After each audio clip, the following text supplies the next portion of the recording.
ರಾಜ್ಯ ಕಂಡ ವರ್ಣರಂಜಿತ ವ್ಯಕ್ತಿತ್ವದ ರಾಜಕಾರಣಿ ದಿವಂಗತ ಎಸ್ ಬಂಗಾರಪ್ಪ ಅವರ ಜನ್ಮದಿನವನ್ನ ಸೊರಬದ ಬಂಗಾರಧಾಮದಲ್ಲಿ ಅದ್ಧೂರಿಯಾಗಿ ಆಚರಿಸಲು ಸಿದ್ಧತೆ ಮಾಡಿಕೊಳ್ಳಲಾಗಿದೆ.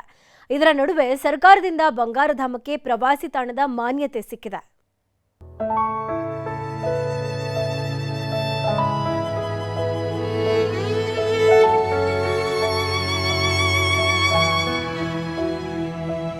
ಸಾರೆಕೊಪ್ಪದ ಸರದಾರ, ರಾಜ್ಯ ಹಾಗೂ ರಾಷ್ಟ್ರ ಕಂಡ ವರ್ಣರಂಜಿತ ವ್ಯಕ್ತಿತ್ವದ ರಾಜಕಾರಣಿ, ಸಮಾಜವಾದಿ ಹೋರಾಟದಿಂದ ರಾಜಕೀಯ ಕ್ಷೇತ್ರಕ್ಕೆ ಪಾದಾರ್ಪಣೆ ಮಾಡಿದ ಎಸ್ ಬಂಗಾರಪ್ಪನವರು ನಮ್ಮೊಂದಿಗಿಲ್ಲ.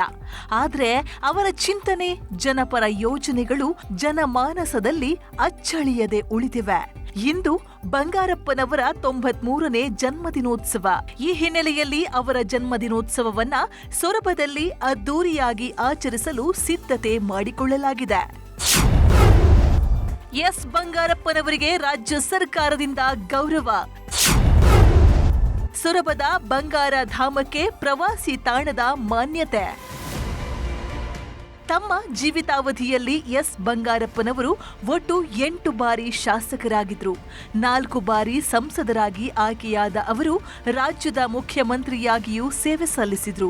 ತಮ್ಮ ಅಧಿಕಾರಾವಧಿಯಲ್ಲಿ ರೈತರ ಪಂಪ್ ಸೆಟ್ಗಳಿಗೆ ಉಚಿತ ವಿದ್ಯುತ್ ಸೇರಿದಂತೆ ಅನೇಕ ಜನಪರ ಯೋಜನೆಗಳನ್ನ ಜಾರಿಗೆ ತಂದಿದ್ರು ಬಂಗಾರಪ್ಪ.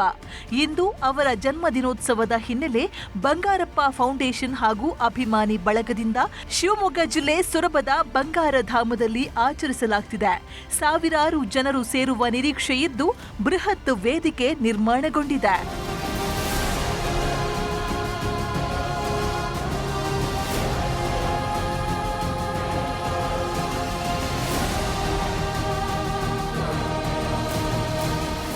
ಮಾನ್ಯ ಬಂಗಾರಪ್ಪನವರು ಮುಖ್ಯಮಂತ್ರಿಗಳಾಗಿರ್ತಕ್ಕಂಥ ಸಂದರ್ಭದಲ್ಲಿ ಈ ತಾಲೂಕಿನ ಜನರ ಕಷ್ಟ ಸುಖದಲ್ಲಿ ಸಂಪೂರ್ಣವಾಗಿ ಪಾಲ್ಗೊಂಡ್ರು.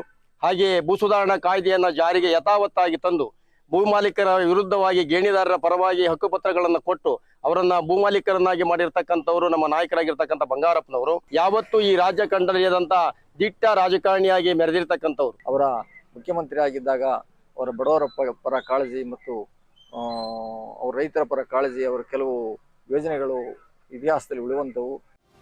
ಸುಸ್ಥಿರ ಅಭಿವೃದ್ಧಿಯ ನವಯುಗಕ್ಕೆ ಮುನ್ನುಡಿ ಬರೆದ ಎಸ್ ಬಂಗಾರಪ್ಪ 2011ರ ಡಿಸೆಂಬರ್ 26ರಂದು ನಿಧನರಾದರು. ಅವರ ಅಂತ್ಯಕ್ರಿಯೆಯನ್ನ ಸೊರಬದಲ್ಲಿ ನೆರವೇರಿಸಲಾಗಿತ್ತು. ಮಧು ಬಂಗಾರಪ್ಪನವರಿಗೆ ಸೇರಿದ 1.10 ಎಕರೆ ಜಾಗದಲ್ಲಿ ಸಮಾಧಿ ನೆರವೇರಿತ್ತು. ಇದೇ ಜಾಗವೀಗ ಬಂಗಾರಧಾಮ ಅನ್ನೋ ಹೆಸರಿನಲ್ಲಿ ಅಭಿವೃದ್ಧಿಗೊಂಡಿದೆ. ಸುಸಜ್ಜಿತ ಬಯಲು ರಂಗಮಂದಿರ, ಹೂದೋಟದಿಂದ ಕೂಡಿದ ಬಂಗಾರಧಾಮವನ್ನ ಪ್ರವಾಸೋದ್ಯಮ ಇಲಾಖೆಗೆ ಹಸ್ತಾಂತರಿಸಲಾಗಿದೆ. ಈ ಬಂಗಾರಧಾಮವನ್ನ ಸನ್ಮಾನ್ಯ ಮಧು ಬಂಗಾರಪ್ಪನವರ ಕುಟುಂಬ ವರ್ಗದವರು, ಅಭಿಮಾನಿಗಳು ಸೇರಿ ಏನು ಅಭಿವೃದ್ಧಿಪಡಿಸಿದ್ದಾರೆ.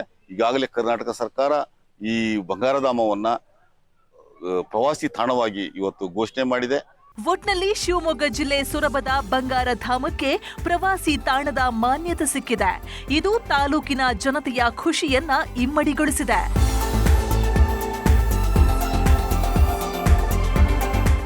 ವಿನಯ್ ಪುರದಾಳು, ನ್ಯೂಸ್ 18 ಶಿವಮೊಗ್ಗ.